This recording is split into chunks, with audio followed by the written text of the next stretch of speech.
Spremljali smo trening žiraf v ljubljanskem živalskem vrtu. Svetujemo, kako naše štirinožne prijatelje obvarovati pred mrazom. Spekli smo zdrave pasje piškote.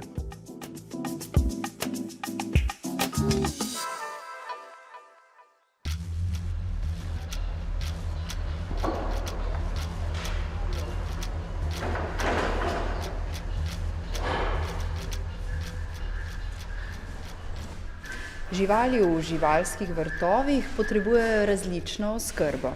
Vsega tega jih je potrebno navaditi. Mi smo danes v živalskem vrtu v Ljubljani. Ana, na kakšne razmere in situacije jih navajate? Danes smo pri žirafah. Ja, živali v živalskih vrtovih moramo seveda pripraviti, kajti to so divje živali, ki živijo v ujetništvu na nek način. In predvsem za živali, ki so v naravi plen, so vse nenavadne nove stvari lahko nevarnost in se tega pravzaprav bojijo, tako da jih moramo navaditi na razne predmete, od dolgih palic, ki so lahko metle, do prihoda veterinarjev, ki morda diši po razkužilu, do raznih pripomočkov, ki jih uporabljamo v oskrbi živali. Konkretno, kako poteka ta trening? Najprej seveda žival navadimo sploh na našo prisotnost, kar za marsikatero žival je lahko sprva zastrašujoče, torej vsak naš prihod probamo povezati s kakšno hrano, s čim pozitivnim in tako je pravzaprav prvi korak k treningu. Potem pa začnemo z nekako načrtovanim programom treninga, kjer si probamo zamisliti, kakšen je končni cilj treninga. Torej pri žirafah je morda bilo najbolj vidno, ko smo morali oskrbeti poškodovano nogo žirafe, torej je bil cilj, da nam žirafa pusti priti do noge, da je to varnost tako za oskrbnike, veterinarje in vse ostale. Torej končni cilj je bil, da je žival pustila oskrbo noge. Začeli smo tako, da smo jo navadili na naš prihod, na hrano, da smo dodali tako imenovan most, ki je bil v našem primeru kliker, lahko pa je to tudi piščalka. Se pravi, to je samo pomenilo, da tisti trenutek, ko smo kliknili, smo vedno dali tudi nagrado, zraven hrano in tako je žival povezala, da klik pomeni nekaj dobrega v tistem trenutku. Nato smo dodali tarčo. Tarča je pravzaprav naš podaljšek roke, žirafa je 5-metrska žival in zato seveda težje delamo z našimi rokami. Njo uporabljamo kot podaljšek in pravzaprav žival navadimo, da se vedno z smrčkom dotakne konice tarče in na tak način lahko žival premikamo, pozicioniramo, da lahko na varen način dostopamo do njenih nog. Potem pa smo seveda žirafo morali navaditi, da se jo lahko dotikamo, najprej z razdalje in potem vedno bliže.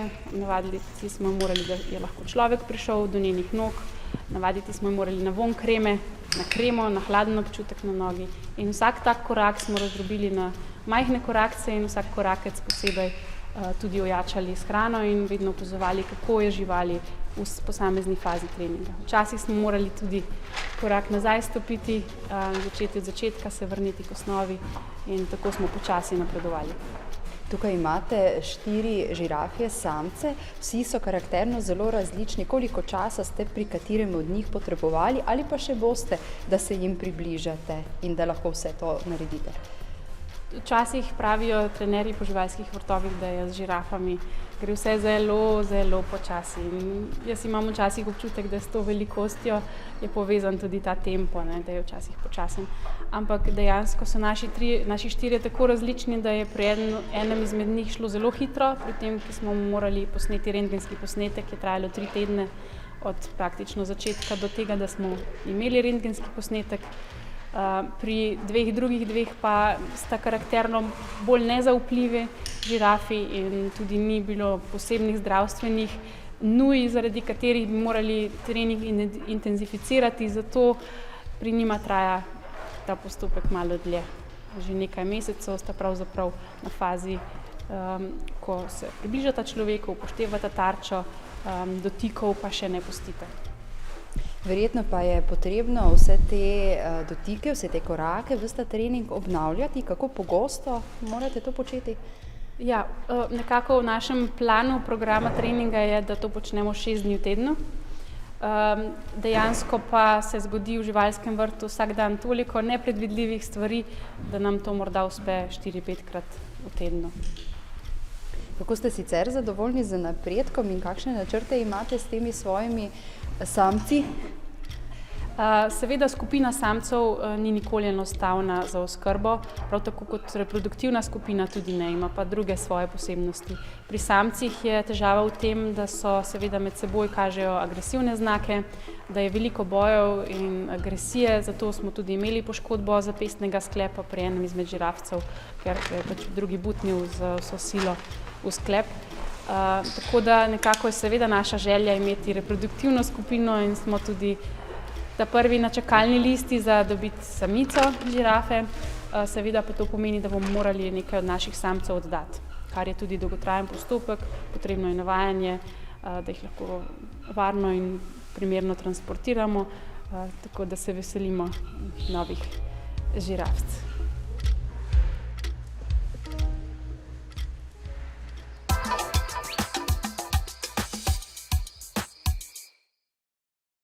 Zima pri nas letos sicer še ni pokazala tistega pravega obraza, kljub temu pa nizke temperature vplivajo na naše štirinožce. Po veterinarski nasvet smo danes prišli gospodu Senčarju. Lep pozdrav. Dober dan želim.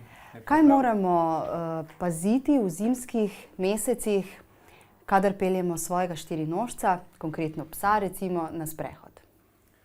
Ja, poglejte, zimski mesec je v tem času, ko temperature padajo pod ničlo, takrat lahko nastane težava. Vse do ničle ni noben problem, je čisto enostavno, tako kot čisto vsak drug dan, ampak ko pa se pač pojavi zmrzal in pa te nizke temperature, led in vse ostalo, pa moramo razmišljati o tem, da pripravimo kužeka na ta mraz. Morate vedeti, da tisti kužki, ki živijo za nami v stanovanjih, in to je že en tak primer, naprimer za kratko dlako in so na toplem, seveda je to za njega en velik stres, če gre zdaj na temperaturo -5, -10 stopinj, na en daljši sprehod. Mogoče toliko, da gre samo lulat za tisto minutko, 2 ni problem. Če pa gremo nekam dalje, je pa v redu, da mu mogoče nadanemo eno od teh oblačil. Trebuščki so pri takih kužkih goli, nimajo prav nobene dlake gor, nezaščiteni in mraz kar neusmiljeno prodira skozi. Ampak poudarjam, to je pasemsko za te male kužke, za kratko dlako, ker moramo vedeti, da pa določeni psi, kot so naprimer bernski planšarski psi, nowfoundlandci, te velike pasme, pa dobesedno uživajo v tem mrazu, za njih pa prihaja zdaj najlepše obdobje. Tam ni govora, da bi kakorkoli oblačili. Mogoče se marsikomu zdi sporno tole, se posmehuje, ko vidi oblečenega malo čivavico, samo vedeti moramo, da, tako kot smo omenili, zelo težko prenašajo mraz, te mrzle zimske temperature. Tam, ko je zunaj 10 stopinj, 8 ali pa 5, če ni noben problem. Kakšne obolenja pa se pojavljajo v zimskem času pri psih? Predvsem vnetje mehurja, izrazito pogosto, in pa tako imenovan kužni kašelj. Kužni kašelj je v tem času eno od najbolj pogostih teh kontagioznih nalezljivih obolenj med kužki. Infekcija se širi kapljično z kašljanjem, ker tudi glavni simptom pri tem je kašljanje. Mandlji tako tečejo v grlu, da dražijo in prihaja do tega močnega kašlja. Vzrok pa so bakterije in pa virusi. To je eno od najbolj pogostih, najbolj značilnih bolezenskih stanj v tem času, lahko prepoznavno in se pravi pogosto tudi mine samo po sebi, tako da ne rabimo takoj iskati veterinarja, razen v primeru res močnega kašlja, bruhanja, temperature, slabega splošnega stanja, da kuža več ne je, da se ne odziva, potem pa vsekakor moramo iti do veterinarja. Povedala sva, kako lahko zaščitimo telo, zelo so pa izpostavljene v zimskih mesecih tudi tačke. Ja. Kaj lahko naredimo? Tu spet velja za te mrzle zimske mesece, se pravi oziroma dneve, če tako rečeva, ko so temperature, ko je led in pa tudi sneg na cestišču, deluje zelo iritativno na blazinice. Tudi pri kužkih, ki imajo zelo kosmata stopala in medprstki dlako, se ta sneg sprijema v grudice, katere pol zmrznejo in hodi potem in prihaja do bolečinskih stanj, do rdečine med prstki, ki si jo potem kužki vztrajno ližejo in si hočejo sami pomagati. Se pravi, uporabimo lahko določena mazila zaščitna, katera so namenjena prav tačkam kužkov, in pa poskrbeti moramo za higieno in pa za ureditev tačk, kjer imajo kužki dolge dlake, se pravi postrišč te dlakice ven. Pa mogoče še zelo važno je tudi povedati to, da če pride do tega, da se tačke vzdražijo in da se kužek začne lizati med prstki, moramo to preprečiti. Ker bolj se bo lizal, bolj bo imel rdeča, bolj si vzdraži. Žival pride ven tak zaprti krog, ker si hoče sama pomagati, ampak si ne more. Pomaga si z lizanjem in se pravi, bolj si liže, bolj je vzdraženo in pol na koncu prihaja prav do enih vnetij, do otekanja tačk, do problemov z šepanjem in z vsem ostalim. Kako je pa s prehrano po zimi? Rekli ste, mogoče malo manj sprehodov, a tudi temu potem prilagodimo hrano? Ja, spet odvisno, kje kužek živi. Tisti kužki, ko so zunaj, v teh boksih, ali pa nažalost tudi na verigah, tisti rabijo močnejšo kalorično hrano, ker je pač zaradi samega metabolizma, zaradi potrebe po energiji je potrebno močnejšo hrano dajati. Za kužke, kateri so pa noter z nami, pa je v bistvu popolnoma vseeno. Ni nobenega problema. Mogoče še celo je potrebno malo kalorične obroke zmanjšati, ker se manj gibajo po zimi. Saj veste, tudi pri ljudeh je tako, da če se kakšen kilogram nabere, se ponavadi po zimi. In pri živalih je podobno.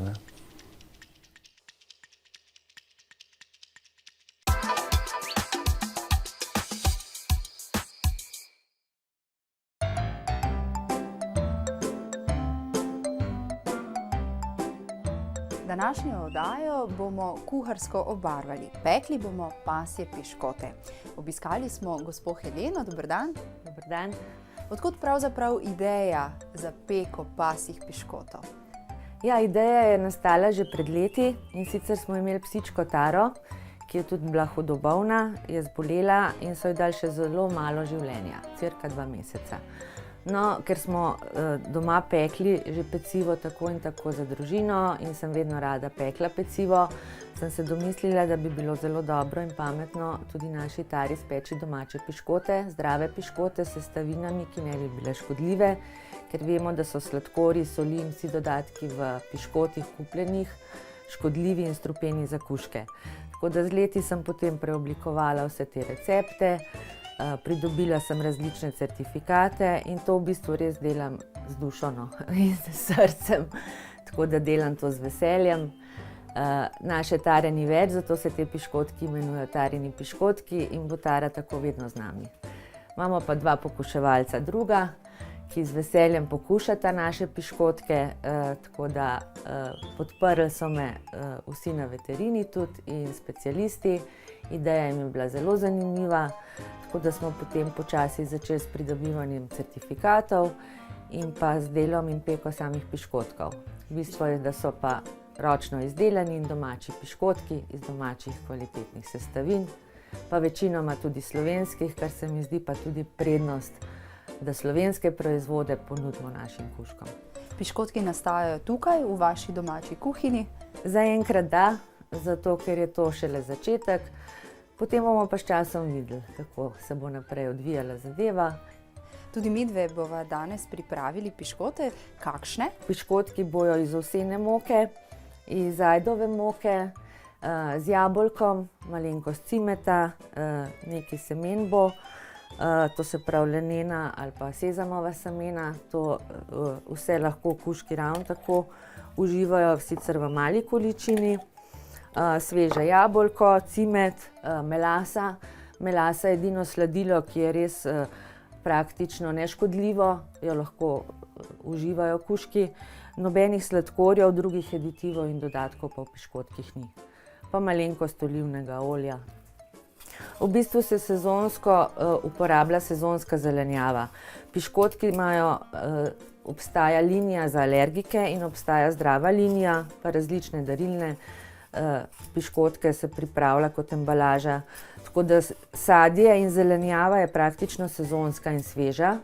Določene stvari zelenjava recimo se obdela, sadje se sveže uporablja, potem je tudi lahko konjsko meso, jagne, tuna, ampak v glavnem se te piškotki kar pripravljajo sezonsko.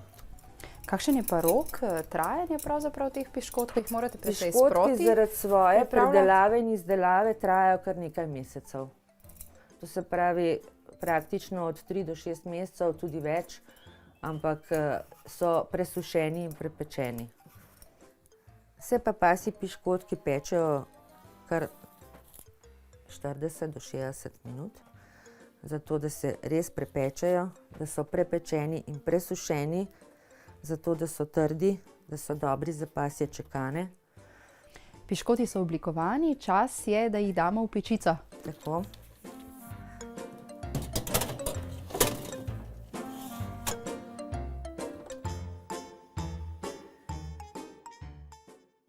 Diši čudovito.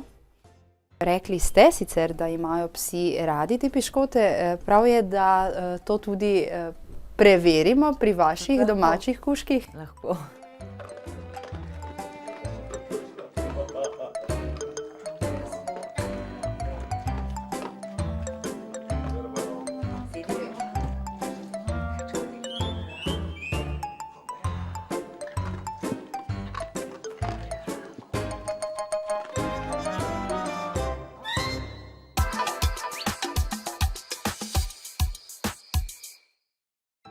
Danes bomo spoznali posebno žival, Rudija, ki pravzaprav ni Rudi. O kom govoriva?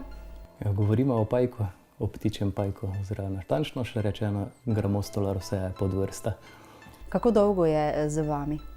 Natančno, zdaj že skoraj 16 let, ker pač živijo tudi 15 do 20 let, tako da je že kar punca, že kar v svojih letih. Zdaj ste rekli punca, zato ni Rudi, ampak Rudika. Ja, prvotno takrat, ko sem jo kupil, je bilo rečeno, da je samec, tako da je dobil enostavno ime Rudi. Potem, šele kasneje sem potem izvedel, da je le samica, pa smo čisto enostavno naredili iz Rudi, ker je Rudika. Ta vrsta prihaja iz Južne Amerike, kar pomeni recimo Argentinija, Bolivija, v tej okolici. Je talna vrsta, obstoja tudi seveda drevesne vrste. Tale je talna, kar pomeni, da živijo na tleh, tudi nekatere tudi kopajo tako luknjico, si naredi kot en brlogec. Samci živijo tam 3, 4 do 5 let, samice, tako kot sem že rekel, 15 do 20 let. So kar tale specifično je bolj med mirnimi, tako da je kar primerno tudi za začetnike. Če si kdo slučajno umisli kaj takega, bi kar priporočal. Ker niso nekaj agresivne, tudi se da z lahkoto tudi prijeti. Tako da so prijetne. Kakšno oskrbo pa sicer potrebuje? Koliko hrane, kako pogosto morate tudi terarij čistiti? Čisto odvisno, zdaj koliko več kot hraniš, več kaka, tako bomo rekli, ampak načeloma pa se hrani enkrat na teden, lahko tudi večji razmak vmes. Včasih enostavno tudi lahko vmes mine tudi 3 tedne. Hranimo pa sam tudi gojim recimo mokarje, to so taki červeki mali. To imam bolj za zimske čase. Poleti pa se gre pač enostavno na travnik, se vlovi kaki čiriček, kobilice, ker konec koncev poje vse, kar je pač manjšega od nje, pa se premika. Glede na to, da je njena življenjska doba in leta, ki jih šteje, so kar visoka, se pri vas dobro počuti. Kaj pa vas tako privlači pri ptičjih pajkih? Zakaj jo imate? To je bila kar zanimiva prigoda, ker nem rekel točno, da so zdaj pajki moja velika ljubezen ali kaj takega, bolj so to psi, ampak je bilo včasih tako rečeno, ker sem vedno hotel imeti psa. Ampak je oče rekel, da ne boš imel nič kaj takega, kar spušča zvoke oziroma kar je treba na sprehod voziti. Pa sem pripeljal pajka.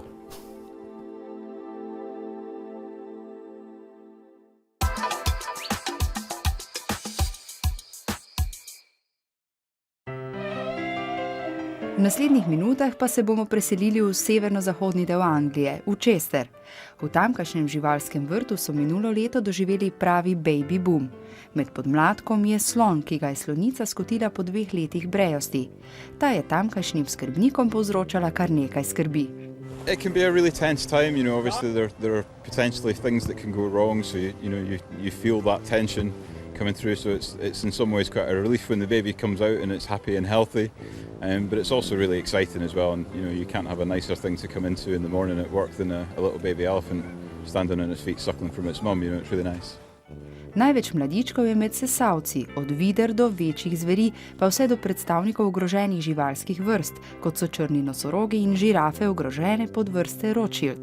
V divjini je le 650 njihovih predstavnikov. You do feel attached, you think, they're your babies, aren't they? It's what you do the job for. This is the exciting bit, having babies on the ground. A highlight for me this year has been the birth of Okapi. That's been a number of years' hard work, but it is the new ones that we're just breaking ground on, and we hope that we can help in the conservation work on those species. Nekateri izmed mladičkov bodo živalski vrt v Chesterju zapustili. Vključili jih bodo namreč v mednarodni vzrejni program živalskih vrtov.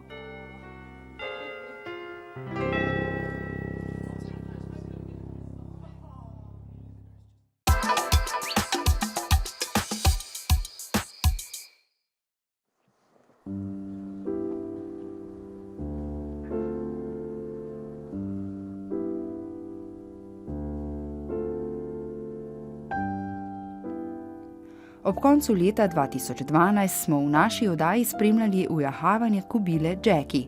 Njenemu lastniku Alešu Verniku je pri tem pomagal slovenski šepetalec konjem Boris Sušec. Po 2 mesecih spoznavanja, usklajevanja in sporazumevanja sta se Aleš in Jackie odpravila na terensko ježo.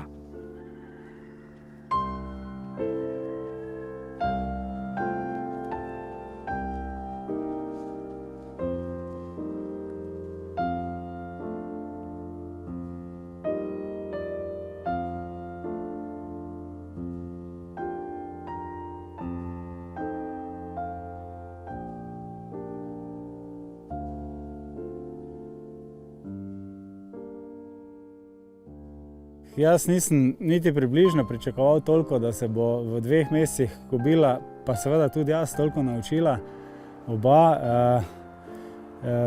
da bomo lahko že zdaj tako po terenu dokaj zanesljivo šla. Vidi se, da je še vedno strah precej, ampak jaz mislim, da mi zelo zaupa, ker tudi vidim, da tisti, kjer njo je strah, z mojo pomočjo ta strah premaga, ker vidi, da ima zaupanje v mene in da kljub strahu gre naprej. Ni težav, da bi se popolnoma uprla, ni težav, da bi odskočila. Seveda jo pač vse te nenavadne stvari, ki so za konja nenavadne, zabremzajo, ampak res nisem niti približno pričakoval. Vidite tudi, da je jaham še vedno brez žvale, da je še kar na tej pareli oglavki. Mislim, da smo res ogromno. Nisem pričakoval niti približno toliko in se moram res Borisu zahvaliti, ker to, koliko mi je on to pomagal, ne bi jaz sam v 2 letih nikoli toliko naredil, kar je to bilo v 2 mesecih.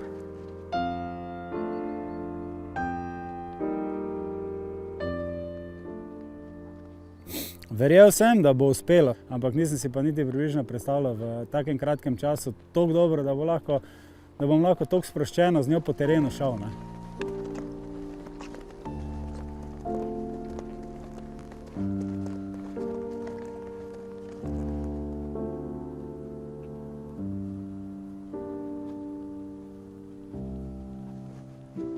Dejansko to razumevanje, to vztrajanje pri konju, to skozi te igre, da se res ustavi pritisk, ker jaz sem mislil, da ko enkrat nekaj noče narediti, ne naredi, ampak sem videl, da res po 5-10 minutah pa naredi brez problema.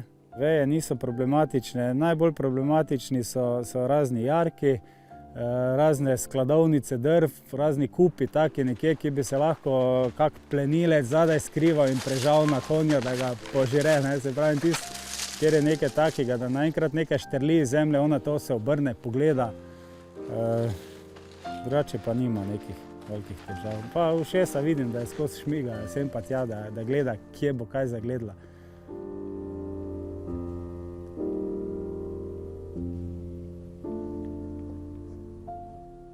V snegu oni zelo uživajo, to laufajo, ko me čakajo, da je sneg, ko jih že gledam jeseni, ko so mogoče, jih vidim, da cele dneve okrog štale čepijo, pa pač jejo, nič ne počnejo, ko pa sneg zapade, to pa samo dirkajo vsemi 4 nogami narazen sekajo, to je taka igra, da res uživajo.